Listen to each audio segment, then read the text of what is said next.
naming Diyos. Maraming salamat po sa buhay at lakas na aming taglay, sa liwanag ng kaisipan at sa pagkakataong maipagpatuloy ang pag-aaral ng mga kabataan.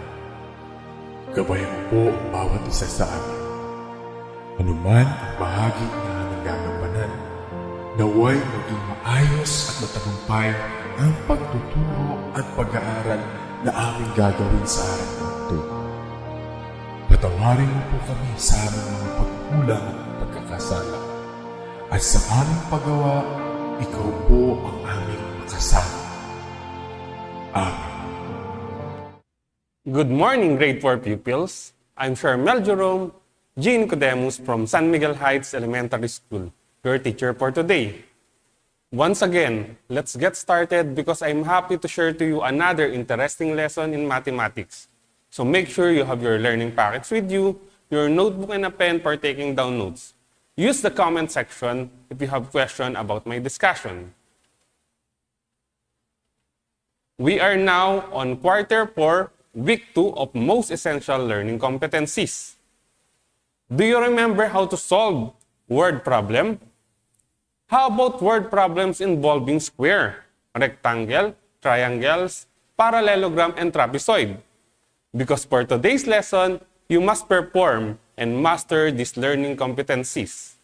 At the end of this lesson, you should be able to solve routine and non-routine problems involving square, rectangle, triangles, parallelogram, and trapezoids. Let us start our lesson in a challenge. You need to try to solve the area of the following for 1 minute. Your time starts now.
Now, let us answer each of the number.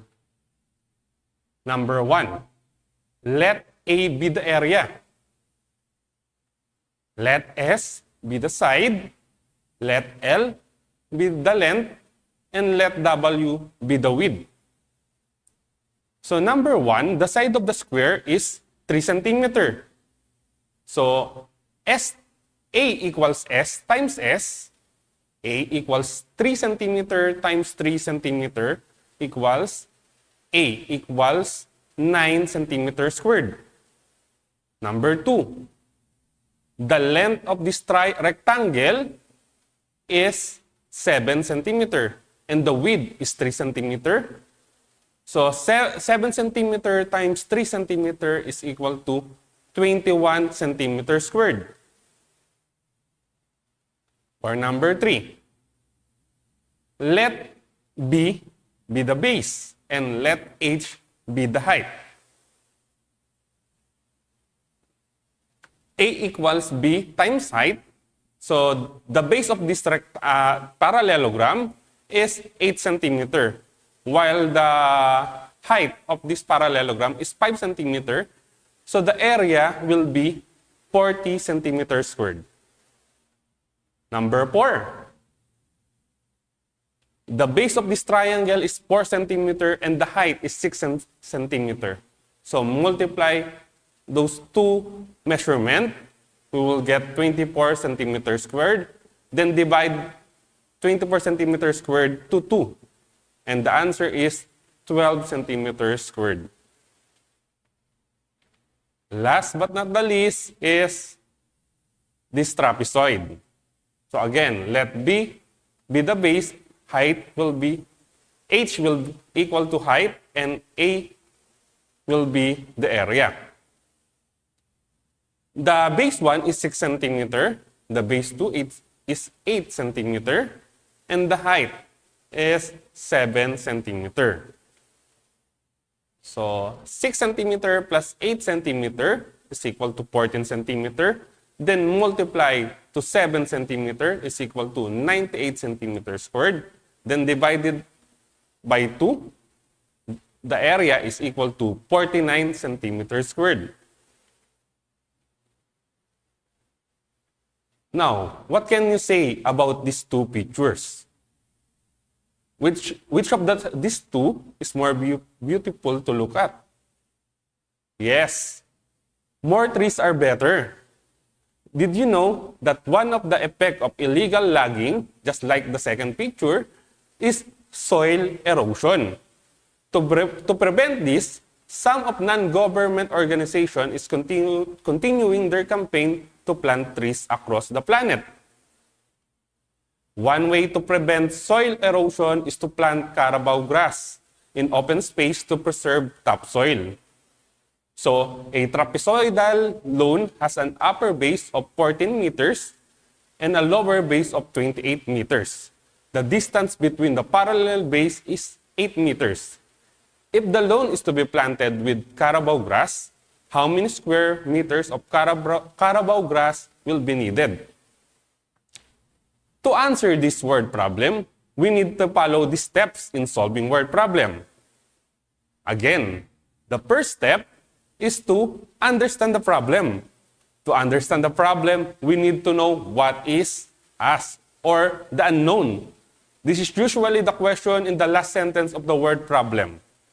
In this word problem, the unknown is the number of square meter of carabao grass needed for the lawn to be planted.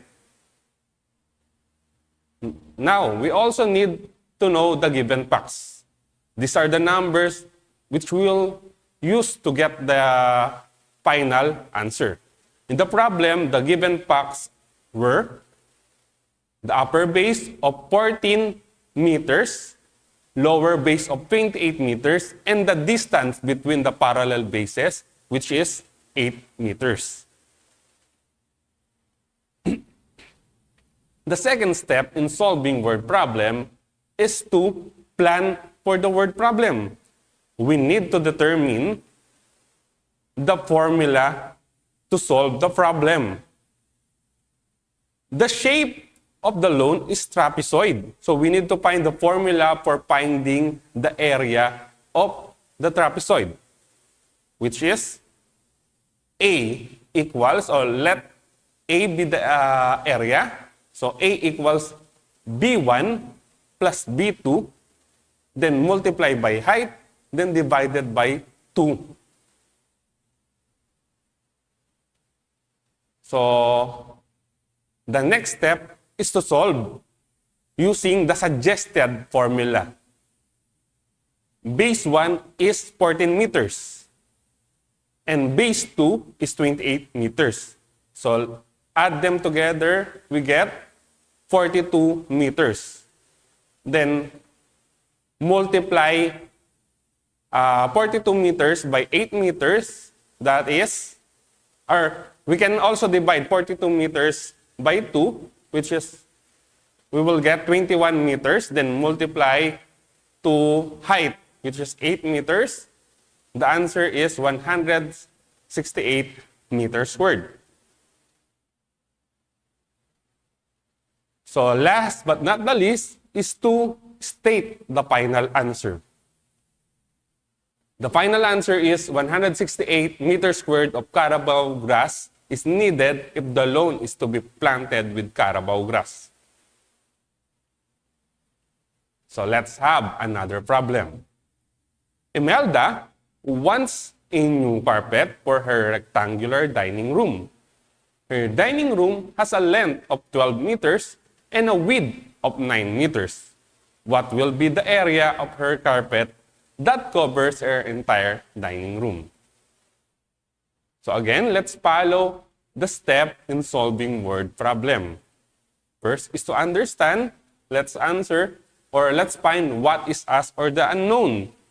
The unknown in this word problem, or what is asked, is the area of her carpet that covers her entire dining room. While the given facts were the length of 12 meters and a width of 9 meters. To plan, we need to find the formula that is needed to solve this problem. The formula will be A equals L times W.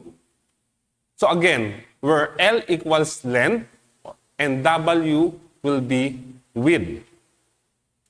So let's solve this problem for our next step. The length is 12 meters multiplied by its width, which is 9 meters. The area will be 108 meters squared or square meter. And state the final answer. The area of her carpet that covers her entire dining room is 108 meters squared.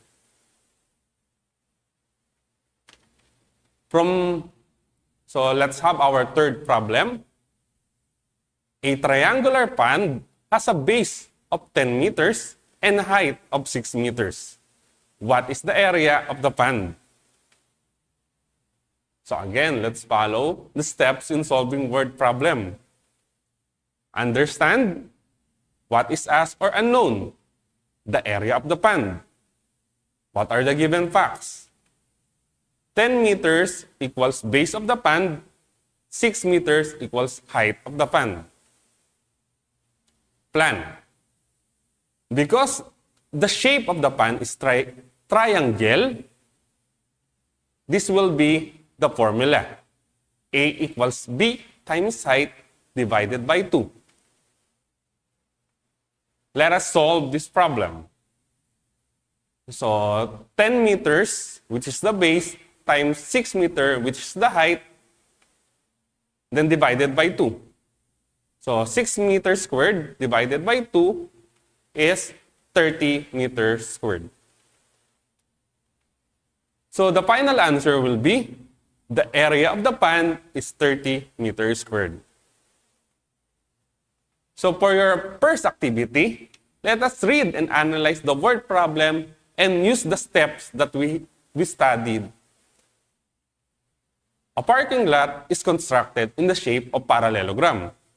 What is the area of the parking lot if the base is 60 meters and the distance between the parallel base is 36 meters? So,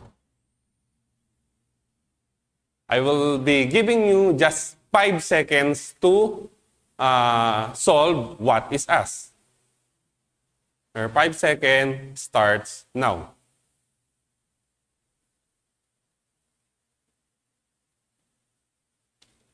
So, what is asked or the unknown in this problem is the area of the parking lot. Next, I will be giving you another 5 seconds to find the given facts in this problem. Your 5 seconds starts now.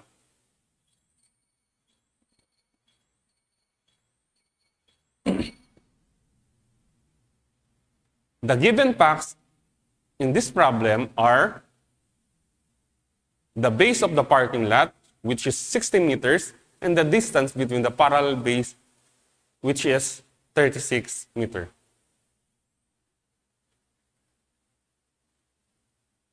Plan.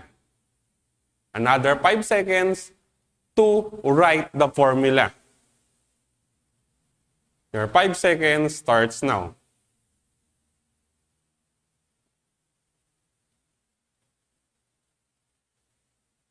So the formula, because the shape of the parking lot is parallelogram, the formula will be this simple formula, which is A equals base times height.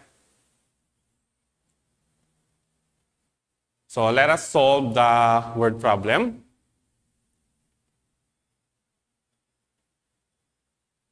So I will be giving you 15 seconds to solve this word problem. Your time starts now.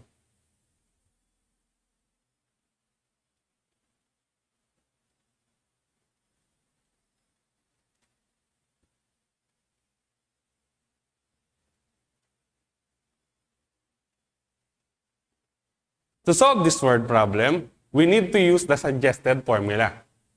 The suggested formula is A equals base times height, or area equals base times height. The base is 60 meters and the height is 36 meters. So the product is, or the area is 2,160 meters squared or square meter. The area of the parking lot is 2,160 square meter. For your second activity, solve each of the following problem using your own strategy, or you may use the steps that we discussed earlier. This time, I will be giving you 30 seconds to solve each of the problem. So, problem number 1. The side of the square is 5 centimeters. The side is doubled. How many times the area of the new square bigger? Your time starts now.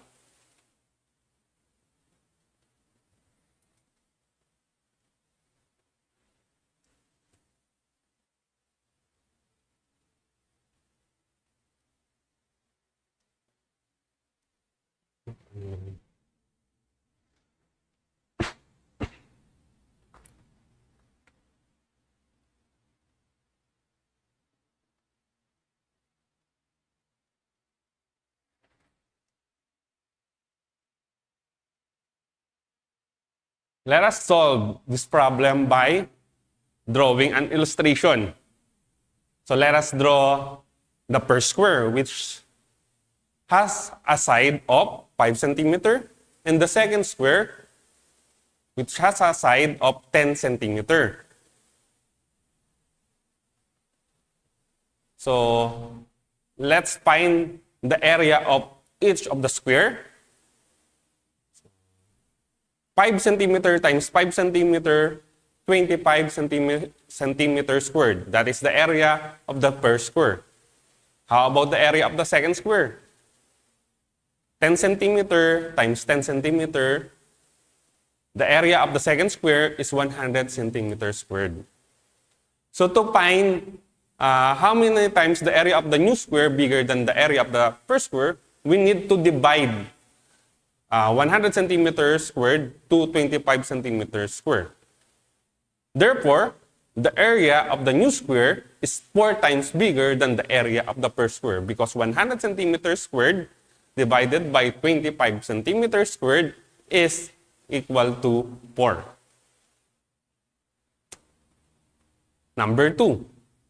The residential lot is in shape of parallelogram. Its base measures 24 meters and the distance between the parallel bases is 20 meters. What is the area of the lot? Your time starts now.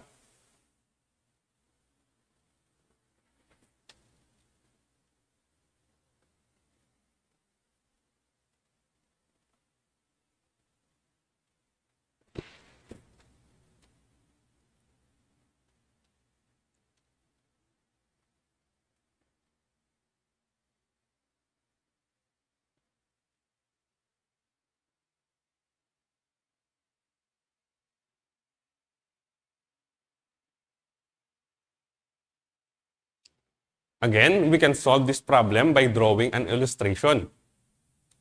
The shape of the residential lot is parallelogram. To find the area of a parallelogram, we need to find the measurement of the distance between the parallel bases, which is the height, 20 meters. and the base measures 24 meters. The formula to finding the area of a parallelogram is A, area equals base times height. So 24 centimeter times 20 centimeter is equal to 480 centimeters squared or 480 square centimeter.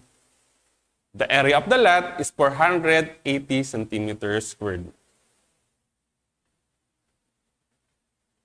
For our third problem, Elsa bought 16 decimeter by 18 decimeter of cloth. She divided it diagonally. What is the area of each of the triangular cloth? Your time starts now.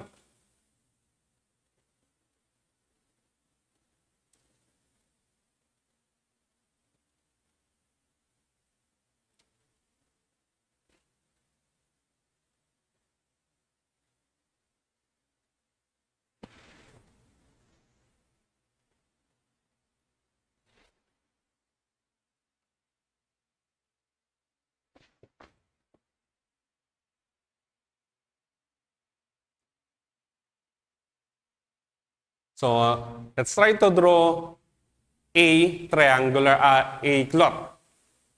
So the cloth is in the measure of a rectangle. So let us divide it diagonally. So we have two triangles. So to find the area of each of the triangular cloth, we need to find the area of a triangle. To find the area of a triangle, we need to find its height and base. The height is 16 decimeter and the base is 18 decimeter. So this is the formula. A equals base times height divided by 2.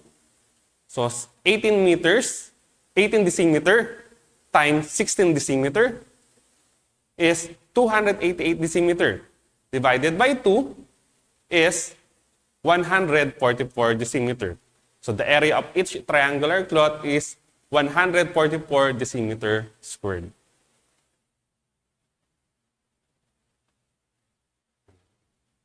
Now, let us remember, to solve routine and non-routine problems, you need to follow the steps or use your own strategies. The steps are, first, understand. Know what is asked in the problem and know what are the given facts. Second is to plan. Know the operation to be used, provide the number sentence, or in this case, you need to find the formula for each of the shape. Second or third is to solve. Solve using the suggested operation or formula. Last but not the least is to state the final answer. Now, let's go to your question and answer. I will answer your question about my discussion. You may type it on the comment section and I will wait for it.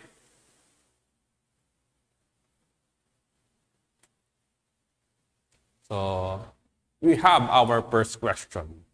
The question is, how do we know the formula that we are going to use? So, to find the formula that you need to use, you need to find some word clues from the word problem, which is usually you need to find the shape of the figure. It will help you determine the formula to be used. Okay, for our second question, can we not follow the steps in solving a problem? Again, just like what I said earlier, you can use your own strategies to solve the problem. But the steps is guide for you to solve the problem. You may use your own strategies or follow the steps as long as you get the correct answer. For your assignment or home learning task, you need to answer the assessment on page 7 to 8 of your learning packet for mathematics sport grading. Your teacher will check if your answers are correct. Once again, I'm CZARMIEL Jerome G. NICODEMUS, your mathematics FB Live streaming teacher for the day, giving you this message. A problem well stated is a problem half solved by Charles Kettering. Thank you for listening to our discussion.